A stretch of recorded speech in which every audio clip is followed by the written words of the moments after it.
Atas alasan pengembangan destinasi wisata baru di Bali, pemerintah Provinsi Bali merencanakan proyek reklamasi Teluk Benoa yang berada di kawasan Nusa Dua. Wilayah pemanfaatan teluk ini mencapai 838 hektar. Namun rencana ini mengundang kontroversi dari warga dan juga aktivis lingkungan setempat. Penolakan ini berdasarkan pada pertimbangan atas kelestarian alam di kawasan Teluk Benoa yang telah ditetapkan sebagai wilayah konservasi. Selama ini warga menilai pemerintah tertutup akan rencana mega proyek ini. Reporter Erdi Kusuma mencari tahu seperti apa upaya warga dalam menyelamatkan wilayah mereka. Ketut Roke kini merasa khawatir akan kelangsungan usaha wisata penangkaran penyu yang dikelolanya.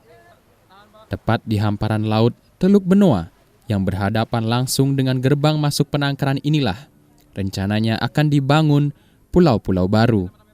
Reklamasi. Saya dengar di depan ini. Memang di depan ini? Depan ini, ya ambil sampai selatan sana sebesar saya dengar 838 hektar. Setiap harinya, melalui satu paket wisata di Tanjung Benoa, ratusan wisatawan datang berkunjung.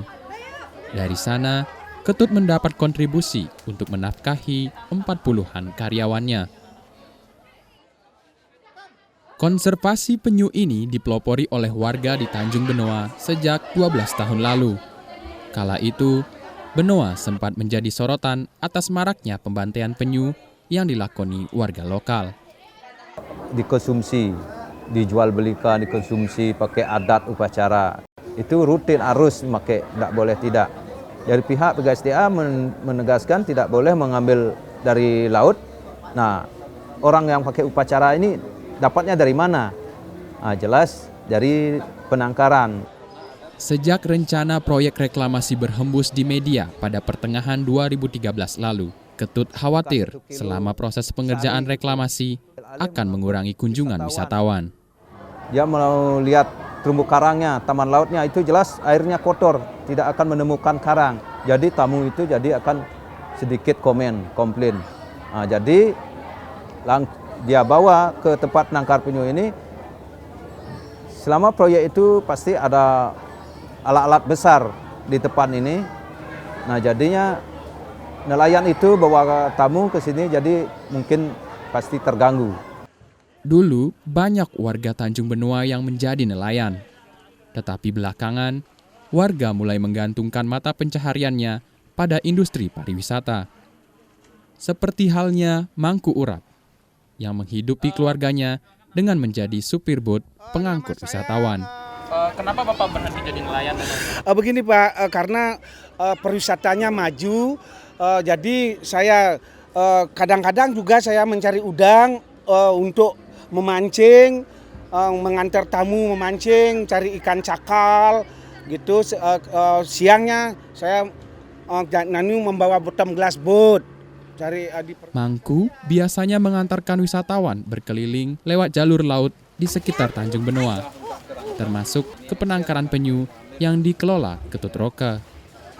Mangku khawatir jika Teluk Benoa benar-benar direklamasi. Kalau sudah dikerjakan reklamasi itu pasti akan kabur, koral akan dibungkus sama kotoran-kotoran itu. Bagaimana nanti pariwisatanya kan tidak bisa jalan. Bagaimana seperti anak-anak yang sopir bottom ini tidak dapat muatan karena sudah tamunya tidak akan datang ke Teluk Benoa ini. Selain itu, ada trauma yang dirasa warga terkait berbagai kepentingan yang bertameng pariwisata, yaitu privatisasi lahan oleh investor.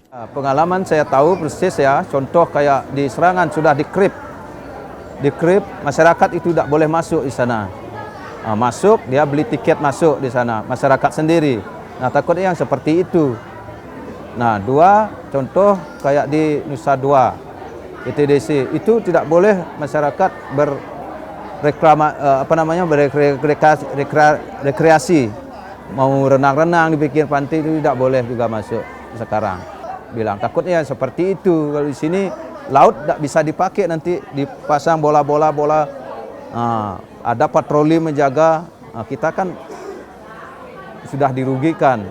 Kalau seandainya ini ditutup Pak ya, karena reklamasi, Bapak udah ada bayangan mau kerja apa gitu? Aduh Pak, kalau ditutup nih pasti saya akan tidak makan sama cucu-cucu saya Pak. Saya sudah 5 punya cucu Pak.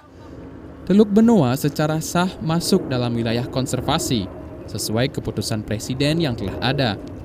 Reklamasi pun tidak bisa dilakukan di wilayah konservasi.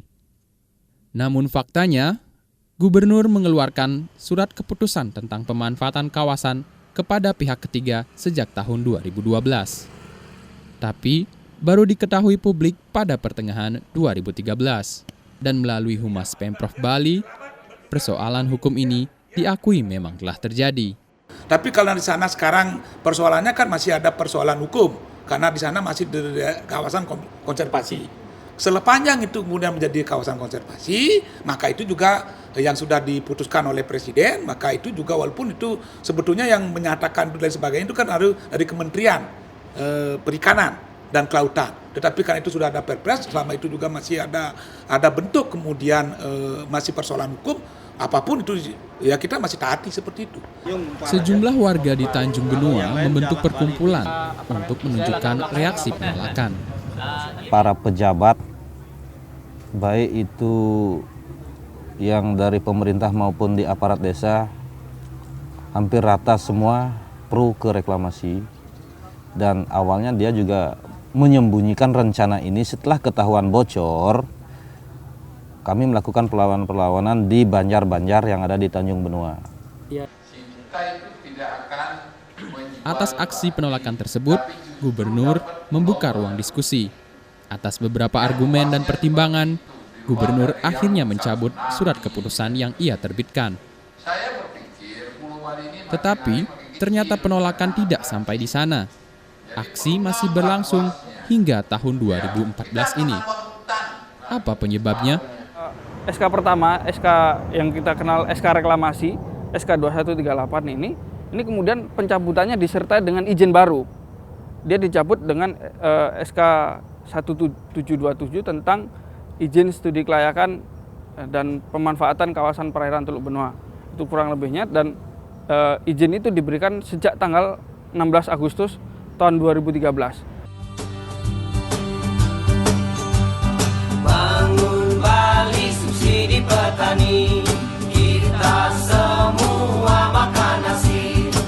Penolakan akan reklamasi juga kuat bergulir dari aktivis lingkungan setempat. Walhi Bali mengatakan bertumpu pada kajian Conservation International, wilayah Teluk Benoa yang direklamasi dapat mengundang banjir rob. Berdasarkan secara teknis, kita ingin mendasarkan pada penelitian Conservation International yang menyatakan bahwa kalau di Teluk Benoa ini direklamasi sampai dengan 80%, maka akan terjadi peningkatan muka air laut. Kenaikan muka air laut yang signifikan, terlebih pada saat yang sama air pasang dan juga ada hujan. Ini akan menyebabkan daerah di sekitar Teluk Benoa ini banjir. Selain itu, di pesisir teluk membentang kawasan hutan mangrove, bagian dari Taman Hutan Raya Ngurah Rai. Dan pengerjaan selama reklamasi akan berdampak pada mangrove itu sendiri. Kita khawatir terhadap mangrove ini atau kawasan Teluk Benoa ini. Bahkan ini kawasan yang sempurna, ada mangrove, ada padang lamun, dan juga ada terumbu karang di sebelah sananya. Kita melihat ini satu ekosistem yang sempurna. Kalau kemudian reklamasi ini terjadi, maka kami khawatir satu, mangrove ini cepat rusak, tingkat kerusakannya mengalami percepatan karena mangrove ini adalah salah satu ekosistem yang paling rentan kalau dia mendapatkan intervensi manusia.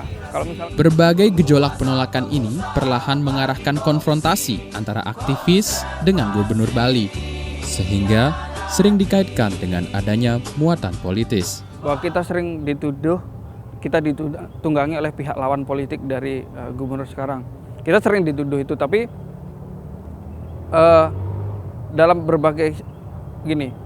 di dalam berbagai kebijakan yang dikeluarkan Mangkupas III, itu ya, Gubernur Bali hari ini banyak kebijakan yang juga kita dukung. Dulu ada rencana revisi Perda RT/RW nomor 16 tahun 2009. Perda RT/RWP ini hampir semua pihak yang dimotori oleh DPRD itu menginginkan revisi. kita berada di barisan depan mendukung Mangku Pastike untuk tidak merevisi perda itu.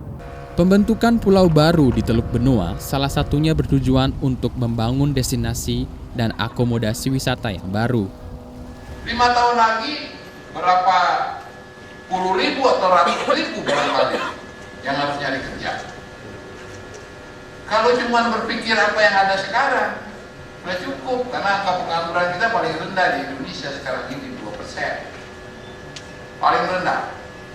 Tapi 5-10 tahun yang akan datang, kalau tidak ada objek wisata baru yang dibangun, di mana mesti bekerja itu anak-anak itu?